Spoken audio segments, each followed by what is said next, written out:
You have some looks that are really focusing internally within China, and then you have some looks that are more influenced by Western countries. And so I wanted to tell that narrative. I thought that was probably the most interesting, especially considering the position of China currently today as a global superpower.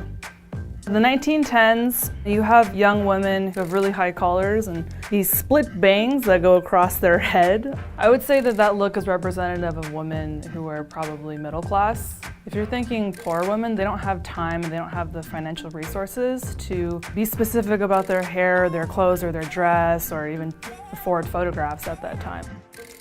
When we're looking at the 1920s, it's really interesting to see this shift move towards Western influence, which is really indicative of a global move. During the 1930s, you had what was the emergence of the Shanghai girl. Shanghai is a port city, so you have a lot of foreign influence coming into that city historically. The girl that you see is going to have kind of baby bangs. That was really particular for young women who were maybe looking for a more urban lifestyle. World War II was ending. At that point, you actually kind of see China allying with the US to push the Japanese out. That's where you see like a full-blown Western look coming in.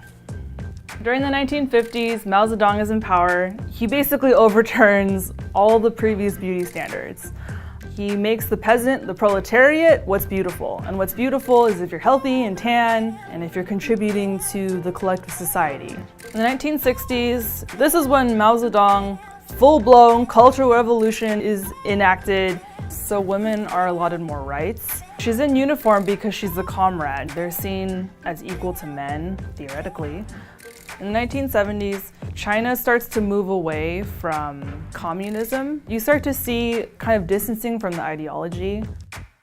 In the 1980s, Mao Zedong's political opponent came into power and started to introduce all these new market economy policies. Now you have China completely turning towards free market, which also means more foreign influence when you're trading and interacting with other countries and opening your doors more. The woman that you see has the big perm, has the big glasses, looks like she came out of a magazine. The 1990s, you see a lot of influence coming in from Hong Kong. So that short bob with the bangs and the headband, that's kind of cute and schoolgirlish. Hong Kong obviously had a great deal of foreign influence. If you're a young person in mainland China and you're watching Hong Kong movies, then you're probably going to start to mimic the fashion, the dress, the makeup, the hair. To counter what Hong Kong had developed as a film and entertainment industry, China had the 4 Dan actresses. One of them, which is internationally famous, is Zhang Ziyi. At that time, I think everything was focused on Hong Kong and Taiwan. And then all of a sudden, Zhang Ziyi came out of mainland and she just blew it out of the water. She has that really kind of classic Chinese beauty. Dark black hair, really, really minimal makeup, pale face.